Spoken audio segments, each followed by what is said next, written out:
configuration, in your general settings under stores configuration, you can go ahead and start adding products to your site. You do this by clicking on products over here in the side menu and catalog. We'll get this screen, of course, saying that we couldn't find any records because we haven't created any products yet. And as you can see, we have a big orange button up here to add a product. If we click this drop-down arrow, you'll see that we have a number of options here. For now, we're just going to go with simple product. So click on that. A simple product is just what it sounds like. One product with no extraneous options or maybe some customization at some points, but basically whatever you see on the page is what you get. You click to purchase it, and that item goes straight to your cart as is. So let's create an example here. Now often, you may want to disable the product while creating it, especially if you're doing it on a live website. So that way you can save it if you're unfinished and it won't be added to your store and people won't come across an incomplete product in your catalog. But for the purposes of this tutorial, I'm just going to leave this on. We're going to stick to the default attribute set for now and come back and cover attributes later on in the tutorial. So the first thing we're going to need is the product name. Let's make a sunrise mug. This is just a coffee mug that happens to be called the sunrise mug. We get an automatic SKU here. Sometimes I like to remove the spaces from my SKU. For the price, let's set this to $8.99.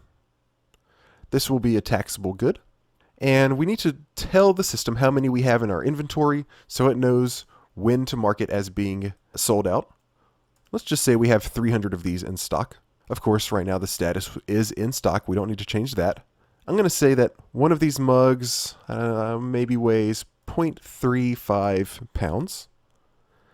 Notice we have the option over here to change this to this item has no weight. That would be for digital goods such as downloads that you may be selling. But of course, this is a physical product that does have a weight. Categories is something else that we're going to come back to later, so just ignore that for now.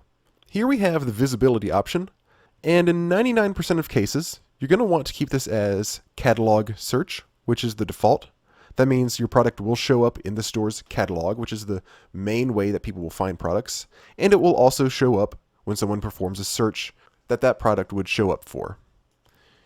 You can have it show up only in catalog, or a particularly strange option would be only if someone does a search for it. But of course, there are cases for anything, so we have those options. But this is a basic option that you want to use in almost all cases, catalog and search. You can set this product as marked as new from some calendar date to another. I'm going to go ahead and do that just to demonstrate. So we'll say that this is going to be marked as new from today, which for me is this date, and then maybe up until a month from now. So we'll go to December 28th. And so from this period in the system, the product will be marked as new, and after this date, it won't be marked as new anymore. And country of manufacture, obviously that's just going to depend on where the product was made. I'm going to say that this was made in the United States. Then we'll go down and we have this content group here. We're going to have a description and a short description. Now both of these do show up on the same page. Description, of course, is a little bit longer. It will show up beneath the product. Short description shows up right next to the product to kind of give a quick idea, and then if someone scrolls down to view more, then they get a fuller description. So for the full description, let's say, now for the short description, we might just take a little piece of the full description. Maybe just something like, next we have configurations, which we're not going to worry about. That actually starts to get outside the scope of basic products.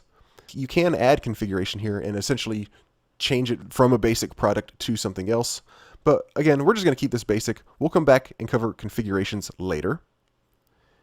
Images and videos is going to be very important, particularly images. You want to obviously show images of whatever product you're selling. So to do that, you'll click over here and then grab the image file for your product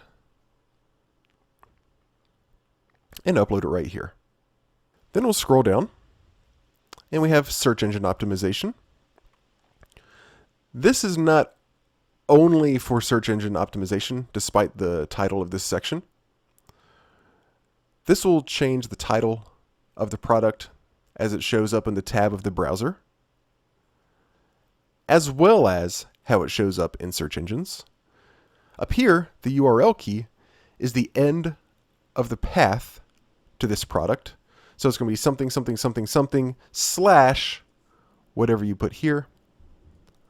Let's just go with sunrise-mug.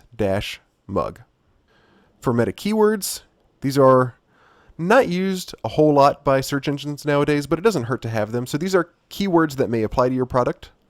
So we can say coffee, mugs, coffee mug, colorful, modern, things like that. And then note, we have the full description here automatically added for the meta description. If it goes above 255 characters, you're going to have to prune it some. Ideally, it's going to be between 150 to 160. This may be a little bit long. Maybe we'll go ahead and remove this last sentence. And we might even remove this sentence as well, but I'll just keep it for now. Related products, upsells, and cross-sells. This is another group that we're going to return to later.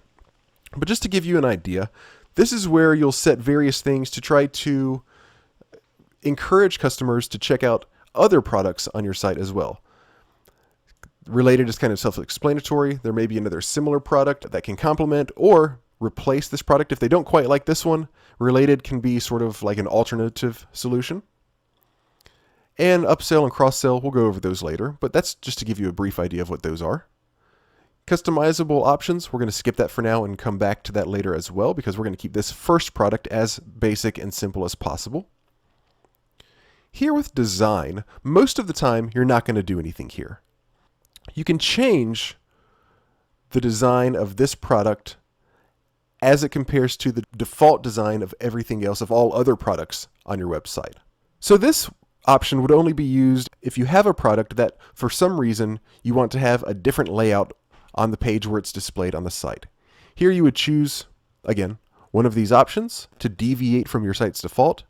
And again, this is not something you'll usually want to do, but it does have its uses. We can display product options in a block after the info column or in the product info column. These are, again, for products with various options that you can set. We're not going over that right now. And you don't have to worry about layout update XML. Schedule design update. That's simply a time period that you can set to use a different theme than what may be the default or a different layout. This is particularly useful for sales or seasonal things and stuff like that. We have gift options here. We're going to use the config settings, which we will take a look at later on in this tutorial as well. But you do have the option to allow a gift message. If your config settings don't allow that, then you can just deselect that and change this to yes. But again, we're going to keep things simple for now and just use the site's configuration settings. Finally, downloadable information. This is only for digital products, so that's not something that we're going to worry about either.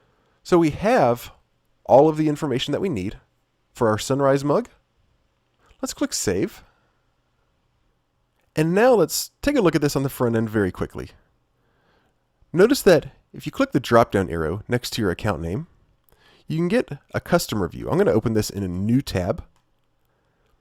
And it's not going to automatically show up on the front page. And currently we haven't really set up the way the catalog is going to appear or where it's going to appear on the site or anything like that.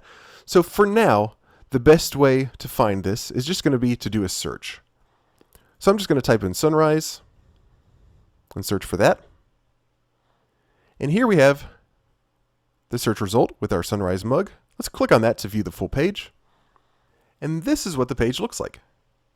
Here we, of course, have the image of the mug, the title, a link to review the product, of course the cost, the quantity that you want to purchase, the message that it is indeed in stock. We have the SKU right here, obviously an add to cart button, and here is the short description that we were talking about.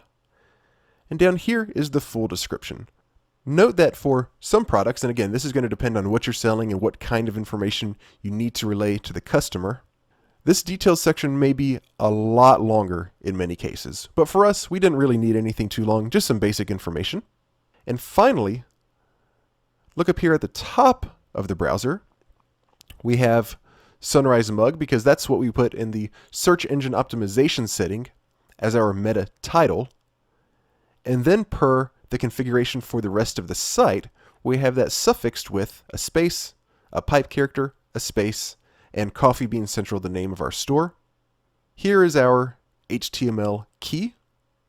This product is found at our domain / the information that we typed in for that .html. So now you know how to create a basic product using Magento, and now we've added the first product to our store.